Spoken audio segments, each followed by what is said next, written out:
Bizni qishlog'imizda Oytamg'ali deb atalishini sababi bu eski tarixga borib taqaladida bu. Bu urug', Oytamg'ali degan urug' bo'lgan. Qaraqtaydan keyin Qo'ng'irot, shularning ichkarisidagi kichkina urug'lardan bu Oytamg'ali degan urug'da bu nimalarda ham bor. Tarixda ham, kitoblarda ham, manbalarda ham bor. Ilgari berilar Buxoro xonligiga qaragan. Bu yerda ko'chirmoqchi bo'lgan bizlar qishloqni. Ana shunda shu Oytamg'ali degan qishloq bizaki qolgan. Bu yerda hamsiyada qishloqlar ko'pi ko'chib yo'q ketdi, oti ham yo'q hozir ular. Agar bizlarni ham ko'chirganlar shu yerda hozir Oytamg'ali qishlog'i degan ot o'chib ketdi-da. Endi bunga bizlar otamiz ham sababchi bo'lgan. Tarixi shu, Oytamg'ali tarixi shu endi.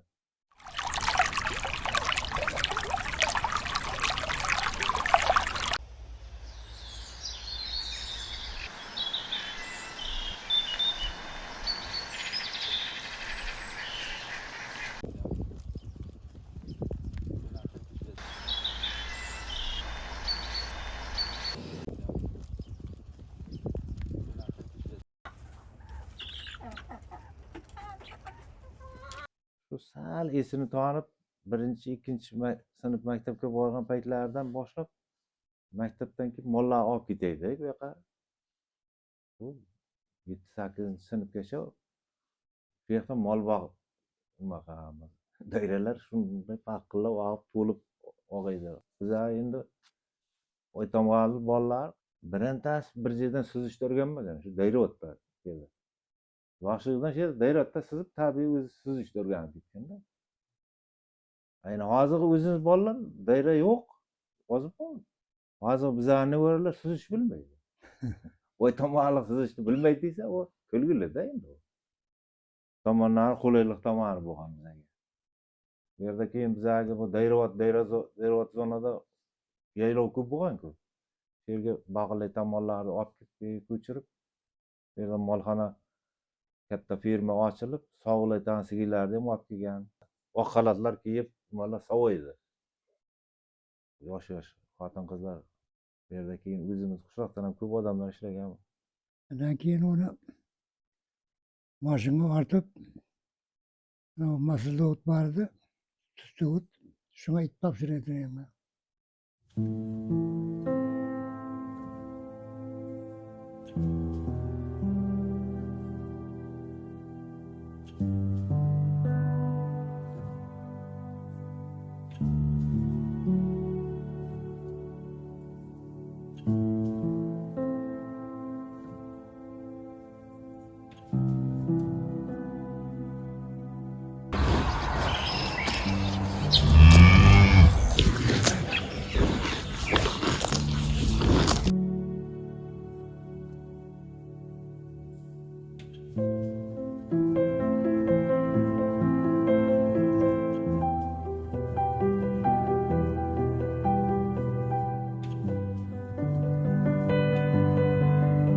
Bu tiparikler şu Xorazmdan kelgan bu yoqqa qarab.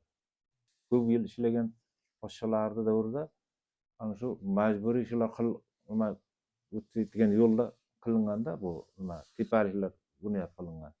Boshqa joydan nimalar kelib hujum qiladiku davlatga kirgan paytida bular bir-biriga signal bergan. Shuni ustiga chiqib olov yoqayotgan kechasi bo'lsa, kunduzi bo'lsa ham shu olov yoqsa tun chiqadi-ku. Kechasi yorug'lig'i chiqadi. Bu yerda arasi bir kilometr 500 metr sharoitga qarab qilib ketaverganda. Birovga signal berish bo'lganda, olov bilan. Ilgari olov yoqqan-ku. Ha. Bu boshqa joylarda ham garnizonlar bo'lgan, qayerda tepa bo'lsa, shularda bu garnizoni bo'lgan. Shuni ichki bana strategik obyekt bo'lgan bu. Bu anagacha bor, Tojikistongacha bor. Endi buni hozir qolganlari bu juda ko'pini buzib tashlagan. Ko'p bo'lgan bu. Hozir ham agar kovlasa shu yerda odamlar buyumlari ko'p nishalar chiqadi. Bu odamlar aytadi bu yerda boylik bor, u bu deydi, boylik bo'lmagan bu yerda. Askarlar yashagan faqat. Tepaliklarda shu tarixi shu. Tarixda uni tarixda hozir aytib turganimni bitta ikkita kitob o'qib ketadi. Bizning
qishlog'imizda chet boshqa joylarga qaraganda shu ittifoqchilik bor, bir-biriga mehr-oqibat bor hozir.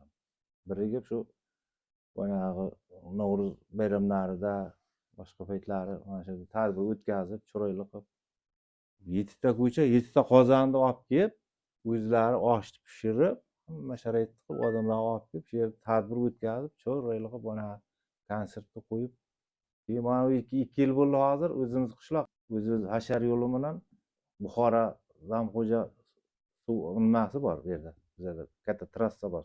Ana shundan suv tortib, ichimlik suv tortib, o'z maktabgacha tortib o'zimiz olib bordik.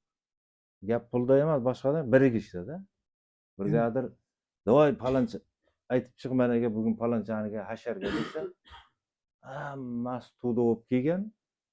Soat 11 da boshlasa, peshin soat 4 da ishga chiqib ketish bo'ladi-ku. Ana shungacha to'rxona olib shunday devorni tikka qilib ketadi. U endi mana sharoiti bori, bitta qo'yni so'yib, suvani qilib hamma narsani tayyor qilib turadi. Sharoiti yo'g'iga bunday kamalroq bo'lsa, brigadir yordam qilaydi-da.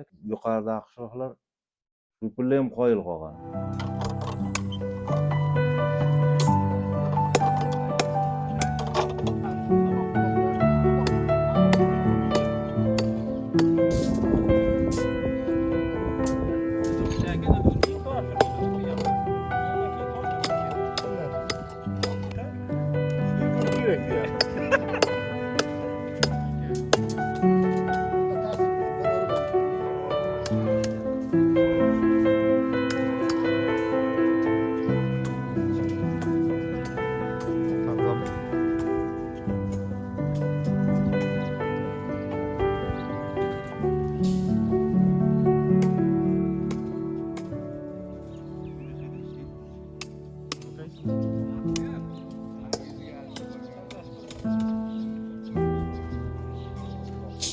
Metbunket dip kuruldu-ku menerden, nima qildi? Ana shu yerda maktab bordi. Boshlang'ich maktab. 3-sinfgacha o'qitaydi. G'ishtdan terilganida ikkitagina xonasi bor. Yerda o'qitaydi, keyin bu tomonda partada 2-sinflar o'tirsa, bu tomonda 3-sinflar o'tiradi. Doska shunday bo'laydi-da o'qituvchi. 3-sinflarga adilni yozib beradi darsni. 1-sinflarga adilni yozib beradi.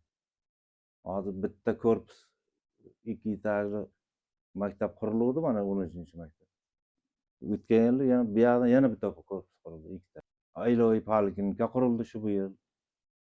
Mahallani binolar qurildi, cho'ralijelar qurilyapti. Hamma narsa zo'r. Qishlog'imizga avtobus kelardi. Qishloqlarda mana oilaviy bog'chaxonalar ochildi.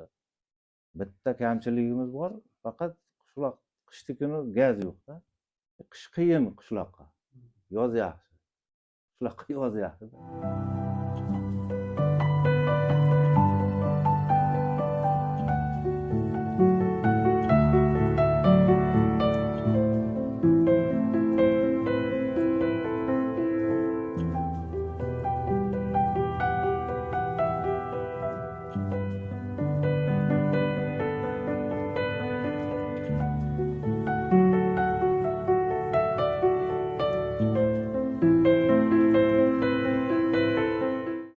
Bu yerda Salovat ota degan masjidimiz bor. Bu Salovat ota masjidimiz juda tarixiy masjid. Arabistondan musulmonlar bu yoqqa qarab asta musulmonchilikka o'tkazib kelavergan-ku. Shu paytlari kelib turib shu yerda shu odam shu yerda o'rgatgan ekan. Salovatni ko'p aytgani uchun mana Salovat ota deygan uni. Ana shu eski masjid shu. Birinchi din paydo bo'lgan paytida shu masjid bo'lgan ekan, Salovat ota. Keyin hozir shu yil yana yangi qurildi. Ilgari borib mayitni olib borib ko'mgandan keyin ajriqlarda ustida o'tirib do'ypa taqib qaytib kelaydi-ku. Hozir usti pana ayvoncha qilinib, o'tiriladigan joylar qilinib, shu yerda do'ypa taqib qaytib kelayotgan joylar qurildi.